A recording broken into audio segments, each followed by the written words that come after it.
बोलिए जय सिया राम। प्रिय भक्तों, सुंदरकांड का नाम ही इतना सुंदर है, तो उसमें जो भी कहानी है, जो भी कार्य हुए हैं, सब सुंदर ही सुंदर हुए हैं, सारे काम बने हैं। इसलिए जो व्यक्ति सुंदरकांड का पाठ करता है, उसके जो भी रुके हुए कार्य हैं, सब सुचारू रूप से सुंदर होने लगते हैं और भगवान की उस पर विशेष कृपा होती है। इसीलिए सुंदरकांड का पाठ हर किसी को करना चाहिए। बोलिए जय सिया राम। हर हर महादेव। बोलिए सियापति रामचंद्र की जय। दो दोहे से आगे की अर्थ सहित चौपाइयाँ दोहा सब सुनाएंगे, सुनिए। बोलो जय सिया राम। श्री हनुमान जी महाराज की जय। गोस्वामी तुलसीदास जी की जय। श्री राम जय जय राम। निश्चरे की सिंधु महुर हई, कर माया नभ की खग गए। जीव जंतु जी गगन उड़ाही, जल बिलोक तिनके परछाई। गहे छाए सके सो न उड़ाई, एह विधि सदा गगन चर खाए। सोई छल हनुमान कह कीना, तासु कपट कपि तुर तहि चीना। ताहि मार मारुत सुत वीरा, बारद पार गयो मत धीरा। ता जाय देखी बन शोभा, गुंजत चंचरीक मधुलोभा। नाना तरु फल फूल सुहाए, खग मृग वृंद देख मन भाए। शैल विशाल देखे आगे, तापर धाय चढ़े भय त्यागे। उमा न कछु कपि के अधिकाई, प्रभु प्रताप जो कालहि खाए। गिर पर चढ़ लंका तिहि देखे, कही न जाए अति दुर्ग विशेषी। अति उतंग जल निधि चहु पासा, कनक कोट कर परम प्रकाशा। दीन दयाल बिरद संभारे, हरहु नाथ मम संकट भारे। अब इसका अर्थ सुनाएंगे। समुद्र में एक राक्षसी रहती थी। वह माया करके आकाश में उड़ते हुए पक्षियों को पकड़ लेती थी। आकाश में जो जीव जंतु उड़ा करते थे, वह जल में उनकी परछाई देखकर उस परछाई को पकड़ लेती थी, जिससे वे उड़ नहीं सकते थे और जल में गिर पड़ते थे। इस प्रकार वह सदा आकाश में उड़ने वाले जीवों को खाया करती थी। उसने वही छल हनुमान जी से भी किया। हनुमान जी ने तुरंत ही उसका कपट पहचान लिया। पवन पुत्र धीर बुद्धि वीर हनुमान जी उसको मारकर समुद्र के पार गए। वहां जाकर उन्होंने वन की शोभा देखी। मधु पुष्प रस के लोभ से भौरे गुंजार कर रहे हैं। अनेकों प्रकार के वृक्ष फल फूल से शोभित हैं। पक्षी और पशुओं के समूह को देखकर तो वे मन में बहुत ही प्रसन्न हुए। सामने एक विशाल पर्वत देखकर हनुमान जी भय त्याग कर उस पर दौड़कर जा चढ़े। शिव जी कहते हैं कि हे उमा, इसमें वानर हनुमान जी की कुछ बड़ाई नहीं है। यह प्रभु का प्रताप है जो काल को भी खा जाता है। पर्वत पर चढ़कर उन्होंने लंका देखी। बहुत ही बड़ा किला है, कुछ कहा नहीं जाता। अति उत्तंग जल निधि चहुपासा, कनक कोट कर परम प्रकाशा। वह अत्यंत ऊंचा है, उसके चारों ओर समुद्र है। सोने के परकोटे चार दीवारी का परम प्रकाश हो रहा है। जय सिया राम।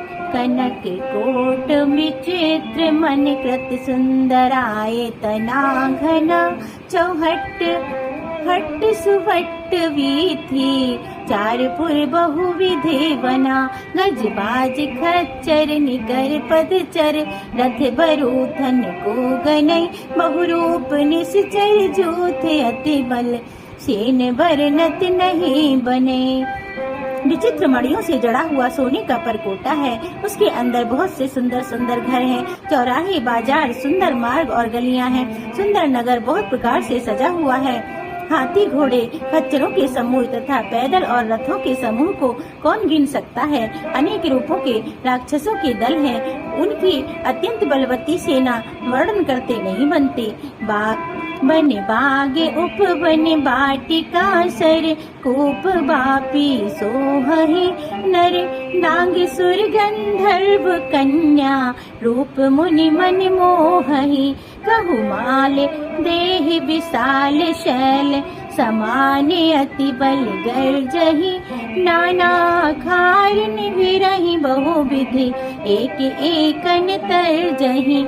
वन बाग उपवन बगीचे फुलवाड़ी तालाब कुएं और बावलियां सुशोभित हैं। मनुष्य नाग देवताओं और गंधर्वों की कन्याएं अपने सौंदर्य से मुनियों के भी मनों को मोहे लेती हैं। कहीं पर्वत के समान विशाल शरीर वाले बड़े ही बलवान मल्ल पहलवान गरज रहे हैं। वे अनेकों अखाड़ों में बहुत प्रकार से भिड़ते और एक दूसरे को ललकारते हैं। कर जतन भट कोटिन बिकट तन नगर चहुद से रक्षहि कहि महेश मानुष धेन खरे अज खल निशाचर भक्षहि। एह लाग तुलसी दास इनकी कथा कछु एक है कही रघुवीर सर तीरथ शरीरन ताग गत पे है सही। भयंकर शरीर वाले करोड़ों योद्धा यत्न करके बड़ी सावधानी से नगर की चारों दिशाओं में सब ओर से रखवाली करते हैं। कहीं दुष्ट राक्षस भैंसों मनुष्यों गायों गधों और बकरों को खा रहे हैं। तुलसीदास जी ने इनकी कथा इसीलिए कुछ थोड़ी सी कही है कि ये निश्चय ही श्री रामचंद्र जी के बाण रूपी तीर्थ में शरीर को त्याग कर परम गति पावेंगे। पुर रखवारे देखे बहु कपि मन कीन विचार अति लघु रूप धरऊं से नगर करऊं पैसार। नगर के बहुसंख्यक रखवालों को देखकर हनुमान जी ने मन में विचार किया कि अत्यंत छोटा रूप धरूं और रात के समय नगर में प्रवेश करूं। दीन दयाल बिरद संभारे हरहु नाथ मम संकट भारे।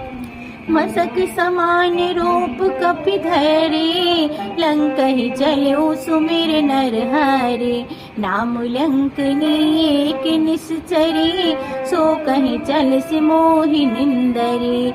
हनुमान जी मच्छर के समान छोटा सा रूप धारण कर नर रूप से लीला करने वाले भगवान श्री रामचंद्र जी का स्मरण करके लंका को चले। लंका के द्वार पर लंकिनी नाम की एक राक्षसी रहती थी। वह बोली, मेरा निरादर करके बिना मुझसे पूछे कहाँ चला जा रहा है।